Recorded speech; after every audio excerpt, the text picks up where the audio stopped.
mic is all yours. Okay, gentlemen, for your session. Thank you. Hello everyone, we meet again. So मेरे सामने यहाँ पे we have quite a bit talented people in the room. We have Mr. Pradeep, Mr. Vikas and Mr. Chandar. So जल्दी से एक बार सबसे एक quick introduction ले लेते हैं. Then we will jump on towards the topic. What is our technical picks and your view on the economy. So first of all, Mr. Pradeep. Good afternoon everyone. আচ্ছা কলকাতা থেকেই বলছি আমি, born and brought up from Kolkata. So myself Pradeep Haldar, the founder and CEO of PhD Capital Private Limited. আমরা এই মুহূর্তে কাজ করছি mutual fund, stocks, education, বিভিন্ন জিনিস নিয়ে। অ্যান্ড লাস্ট একটু বাংলা বলে নিলাম এই কারণে বিকজ বেঙ্গলি হ্যাঁ ইমোশন रहता है एक। So good morning everybody. আওয়াজ নেই, অ্যালেক্স স্যার ভাববে যে নিউজ চ্যানেল নিয়ে এসেছি কলকাতায়, না খাওয়ালেও মিষ্টি আর নাই কোনো রকম কেউ কথা বলছে। সো খুব ভালো লাগছে আমার সকলকে দেখে এখানে। And thank you so much পুরো টিমকে। অ্যান্ড খুব স্ট্রাগল করে বড় হওয়া জীবনে, অ্যান্ড কলকাতায় তো একদম মানে একদম ফাটা হওয়া অবস্থা ছিল, সেখান থেকে এখানে বসে রয়েছি। So thank you so much opportunity দেওয়ার জন্য স্যারকে অ্যান্ড ফুল টিমকে অ্যান্ড নিউজ চ্যানেলকে thank you so much. And आज बात करेंगे कि मार्केट क्या है डिटेल्स में, आगे बहुत सारा स्पीकर है। Again thank you so much.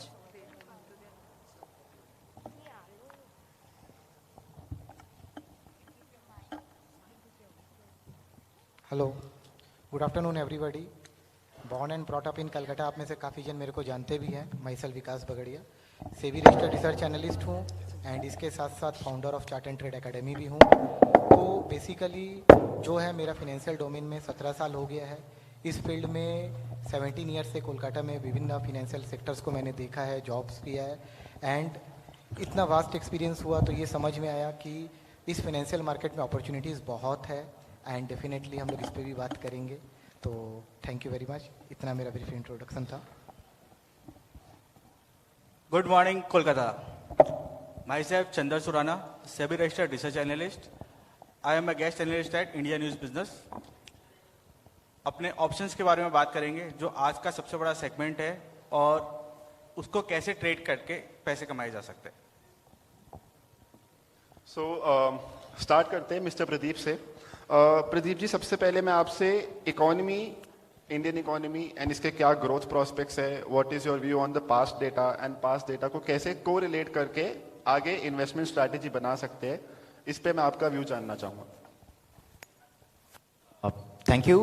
देखिए इंडियन इकोनॉमी सर, जो मुझे लगता है ना, पहले बात करने से पहले मेरे को थोड़ा डेटा में जाना पड़ेगा। एंड जो आपने बोला कि डेटा एंड क्रैशेस के बारे में, एक्चुअली अगर आप देखेंगे जब फर्स्ट वर्ल्ड वॉर हो रहा था उस टाइम पे, एंड उस टाइम से अगर मैं फुल जो बड़े बड़े क्रैश हुआ उसका अगर डिटेल्स मैं आपको बताऊंगा बेसिकली क्या हुआ है। एक ट्यूलिप मैनिया का crash, how many people know tulip mania crash? Okay, तो ट्यूलिप मैनिया क्रैश जब हुआ था, क्या था एक्चुअली क्रैश?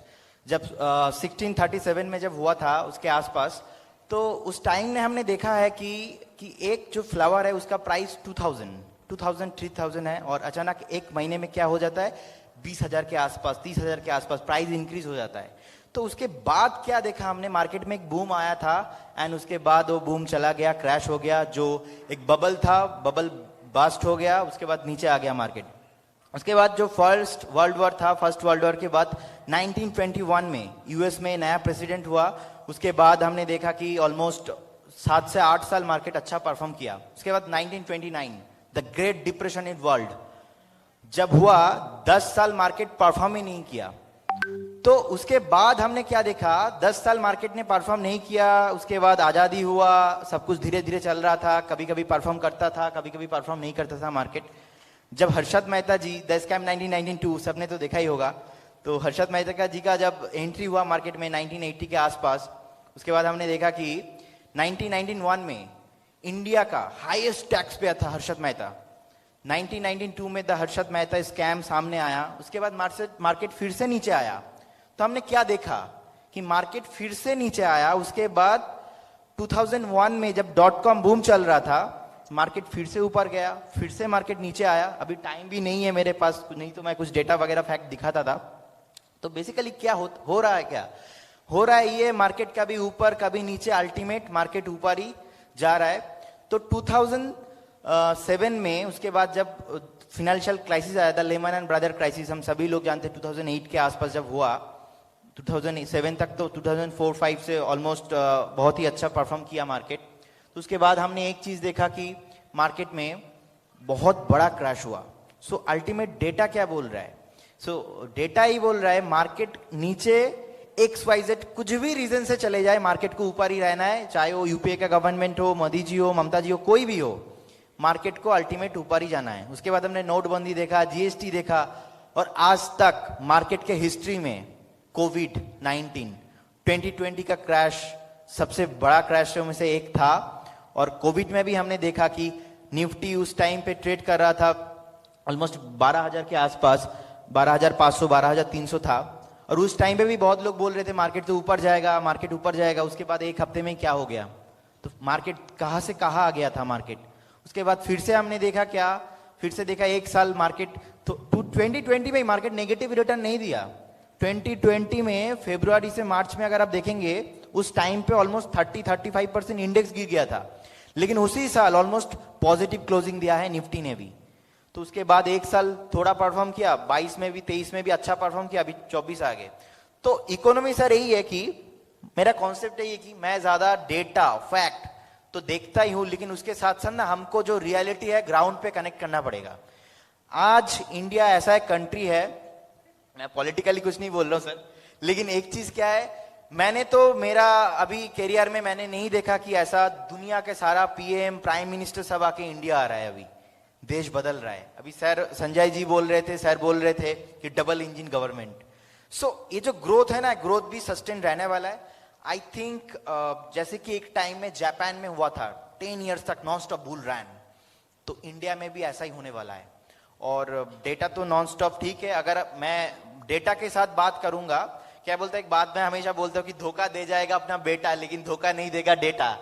तो फैक्ट है ये कि 2015 में ना मार्केट ओनली फॉर 4% नीचे था। आप जाके देखेंगे 2016, 17, 18, 19, 22, 21, 23 मार्केट एक साल भी नेगेटिव परफॉर्मेंस नहीं दिया।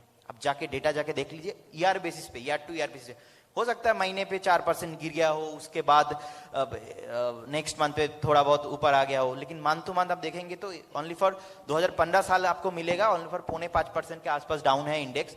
बाकी सर ग्रोथ तो बरकरार रहेगा। And thank you so much. So basically आपका कहने का मतलब है इंसान हो या स्टॉक मार्केट, जाना तो ऊपर ही है। Great great. सो अब चलते हैं विकास जी के पास। So Vikas ji is a good technical plus a research analyst. So sir मैं आपसे आपके पिक्स जानना चाहूंगा, what are your short term, medium term and long term picks, and किस बेसिस पे आप उन्हें एनालाइज कर रहे हैं? देखिए ये बहुत ही इंपॉर्टेंट टॉपिक है। एज एन एडवाइज़र हम लोग पिक्स निकालने की कोशिश करते हैं, बट बहुत सारे एक अपने जो ट्रेडर्स हैं, ये जो भी है, वो पैसा स्टॉक मार्केट में आते हैं इजी मनी कमाने के लिए, but end of the day उनका कैपिटल ब्लो अप हो जाता है। बिकॉज यहाँ पे क्या होता है कि इन्फॉर्म डिसीजन का अभाव होता है। एंड मैंने अपने कैरियर में 17 ईयर्स हो गया। जब मैंने अपने कैरियर का शुरुआत किया था वे बैक इन 2007, जब उस समय मार्केट का एक बुल रन चल रहा था, उसके बाद लेमन ब्रदर्स का करेक्शन भी आया, तो as a dealer I started my career. तो मैं देखता था कि जितने भी ट्रेडर्स आते थे वो अपना कैपिटल लेके आते थे, एंड थोड़े दिन में 2 महीना, 4 महीना, 6 महीना उनका पोर्टफोलियो जीरो हो जाता था। एंड उनके तरफ से एक रिमार्क आता था, मार्केट हमारे लिए नहीं है, market is a place of Gamble, वो सोचते थे। बट मेरे को ऐसा लगता है कि market is not a place for Gamble. यहाँ पे अगर आप इन्फॉर्म डिसीजन लेते हैं तो आपको मार्केट में अपॉर्चुनिटीज़ मिलती है, बट इसके लिए क्या है कि थोड़ा सा एडुकेशन लेना पड़ता है। And that was the time I started gathering education. मेरे को ऐसा फील होता है, जो मेरा एक्सपीरियंस है उसके हिसाब से मेरे को ऐसा फील होता है कि मार्केट डिस्काउंट्स एवरीथिंग, मार्केट को सब पता होता है, एंड नॉलेज इज़ पावर। अगर आपके पास नॉलेज है तो आप मार्केट से पैसिव इनकम भी अर्न कर सकते हो, एंड आप मार्केट से फॉर्चून भी क्रिएट कर सकते हो। बहुत सारे अपने पास एग्जाम्पल्स है जिन्होंने फॉर्चून भी क्रिएट किया।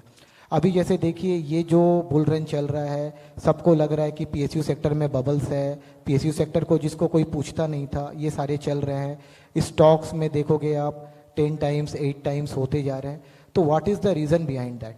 अभी हम लोगों ने भी काफ़ी सारे पिक्स निकाले थे एंड डेफिनेटली उस पर हम लोगों ने वर्क भी किया था, बट अगर हम लोग टेक्निकल एनालिसिस में जाते हैं तो अगर हम लोग क्लासीफाई करते हैं टेक्निकल एनालिसिस में कि कौन से स्टॉक को हम लोगों को कब लेना है, तो इसमें क्या होता है, ट्रेडर्स के पर्सपेक्टिव को देखना पड़ता है।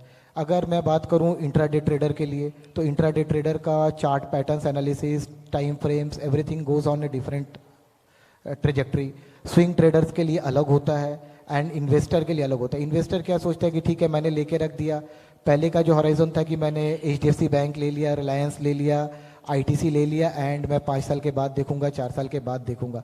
बट अभी देखते हैं कि पता चलता है कि RECL साल भर में 5x हो गया, टीटागढ़ वैगन 8x हो गया। तो वेयर आर दिस अपॉर्चुनिटीज़? अभी अपॉर्चुनिटीज़ खोजने का टाइम है एंड बिलीव मी अपॉर्चुनिटीज़ अभी भी बहुत है एंड ये अपॉर्चुनिटीज़ अभी भी आते रहेंगे। तो मैं कुछ टेक्निकल टर्म्स में बात करता हूँ कि जैसे मैं जब स्विंग ट्रेडिंग्स निकालता हूँ तो मैं बॉलिंगर बैंड, एक टेक्निकल इंडिकेटर है बॉलिंगर बैंड जो वॉलेटिलिटी को कैप्चर करता है, तो मैं उसको डेफिनेटली यूज़ करता हूँ। उसके साथ मैं RSI को यूज़ करता हूँ। RSI जो स्ट्रेंथ बताता है एंड बॉलिंगर बैंड से मेरे को उसके ओवर वैल्यूड और अंडर वैल्यूड कंडीशंस पता चलते हैं। तो वीकली चार्ट में अगर स्विंग है तो वीकली चार्ट में हम लोग जाते हैं, वीकली चार्ट पे देखते हैं कि बॉलिंगर बैंड के लोअर बैंड को किस ने चैलेंज किया है, वहाँ से लोअर बैंड को चैलेंज करके कौन सा स्टॉक रिवर्स कर रहा है एंड RSI ओवरसोल्ड जोन से रिवर्स कर रहा है। तो that can be a good rational to enter a trade for a swing trading. And investment के लिए अगर हम लोग जाते हैं तो टेक्निकल चार्ट पैटर्न्स है, मल्टी ईयर ब्रेकआउट्स है, कप एंड हैंडल फॉर्मेशन है, टॉप्स के ब्रेकआउट्स है। These are the patterns. Of course RSI हर पैटर्न का के साथ में कंबाइंड रहता है, क्योंकि RSI में स्ट्रेंथ अगर आता है तो डेफिनेटली ये एकदम से बूस्ट देता है स्टॉक को। अगर हम लोग टीटागढ़ वैगन की बात करें या अभी जितने भी PSU सेक्टर्स के आप शेयर को देखोगे, PFC है, RECL है, भेल है, मैसगांव डॉक्स, ये सब में जितने भी बुल रन्स आए हैं जो 8x 10x हो गया, आप सब में देखोगे 10 ईयर्स 15 ईयर्स सबके मल्टी ईयर ब्रेकआउट्स हैं। तो डेफिनेटली जितने भी अपने ट्रेडर्स हैं जो कुछ सीखना चाहते हैं एंड जो इन्वेस्टमेंट जर्नी पे अपने को आगे बढ़ाना चाहते हैं, चाहे वो कोई भी तरह का ट्रेडिंग प्लान हो, they should focus on technical parameters and including chart patterns.